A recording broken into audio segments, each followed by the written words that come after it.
That splendid music, the coming in music, the Elephant March from Aida, is the music I've chosen for my funeral. And you can see why it's triumphal. I won't feel anything, but if I could, I would feel triumphal at having lived at all, and at having lived on this splendid planet, and having been given the opportunity to understand something about why I was here in the first place before not being here. Can you understand my quaint English accent? Okay.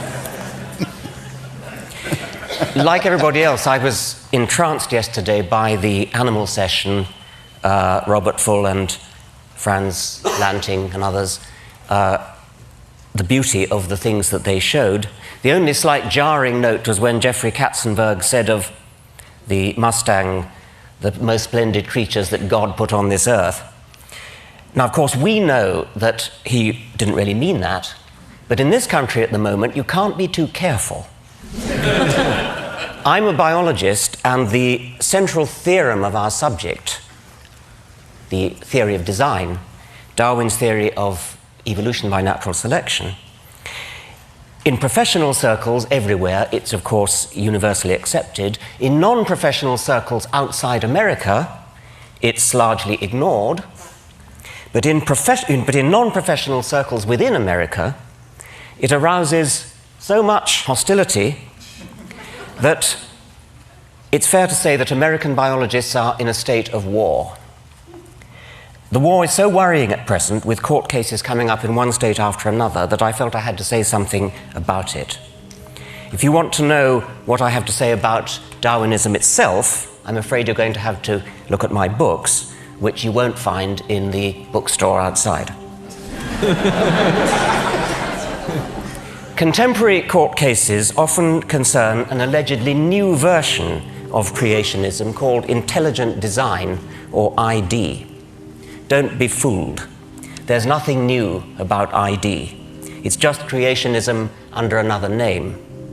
Rechristened, I choose the word advisedly, for tactical political reasons. The arguments of so-called ID theorists are the same old arguments that have been refuted again and again since Darwin down to the present day.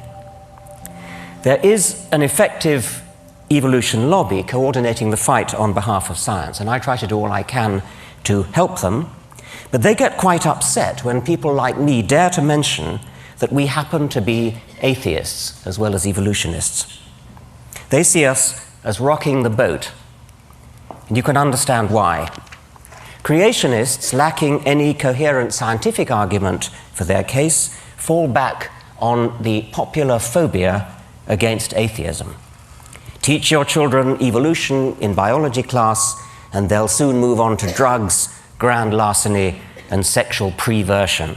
Of course, educated theologians from the Pope down are firm in their support of evolution. This book, Finding Darwin's God, by Kenneth Miller, is one of the most effective attacks on intelligent design that I know, and it's all the more effective because it's written by a devout Christian. People like Kenneth Miller could be called a godsend to the evolution lobby, because they expose the lie that evolutionism is, as a matter of fact, tantamount to atheism. People like me, on the other hand, rock the boat. But here I want to say something nice about creationists. It's not a thing I often do, so listen carefully. I think they're right about one thing. I think they're right that evolution is fundamentally hostile to religion.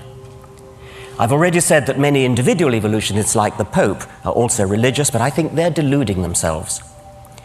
I believe a true understanding of Darwinism is deeply corrosive to religious faith. Now, it may sound as though I'm about to preach atheism, and I want to reassure you that that's not what I'm going to do. In an audience as sophisticated as that, as this one, that would be preaching to the choir. Instead, what I want to urge upon you is militant atheism. But that's putting it too negatively. If I was a person who were interested in preserving religious faith, I would be very afraid of the positive power of evolutionary science, and indeed science generally, but evolution in particular, to inspire and enthrall precisely because it is atheistic. Now, the difficult problem for any theory of biological design is to explain the massive statistical improbability of living things. Statistical improbability in the direction of good design. Complexity is another word for this. The standard creationist argument, there is only one, they all reduce to this one, takes off from statistical improbability. Living creatures are too complex to have come about by chance, therefore they must have had a designer. This argument, of course, shoots itself in the foot. Any designer capable of designing something really complex has to be even more complex himself. And that's before we even start on the other things he's expected to do, like forgive sins, bless marriages, listen to prayers, favor our side in a war, disapprove of our sex lives, and so on. Complexity is the problem that any theory of biology has to solve. And you can't solve it by postulating an agent that is even more complex, thereby simply compounding the problem. Darwinian natural selection is so stunningly elegant because it solves the problem of explaining complexity in terms of nothing but simplicity. Essentially, it does it by providing a smooth ramp of gradual, step-by-step increment. But here I only want to make the point that the elegance of Darwinism is corrosive to religion precisely because it is so elegant, so parsimonious, so powerful, so economically powerful. It has the sinewy economy of a beautiful suspension bridge. The God theory is not just a bad theory, it turns out to be in principle incapable of doing the job required of it. So returning to tactics and the evolution lobby, I want to argue that rocking the boat may be just the right thing to do. My approach to attacking creationism is unlike the evolution lobby. My approach to attacking creationism is to attack religion as a whole. And at this point, I need to acknowledge the remarkable taboo against speaking ill of religion. And I'm going to do so in the words of the late Douglas Adams, a dear friend who, if he never came to TED, certainly should have been invited. He was? He was, good. I thought he must have been. He begins this speech, which was tape-recorded in Cambridge shortly before he died. He begins by explaining how science works through the testing of hypotheses that are framed to be vulnerable to disproof. And then he goes on, I quote, "Religion doesn't seem to work like that. It has certain ideas at the heart of it which we call sacred or holy. What it means is, here is an idea or a notion that you're not allowed to say anything bad about. You're just not.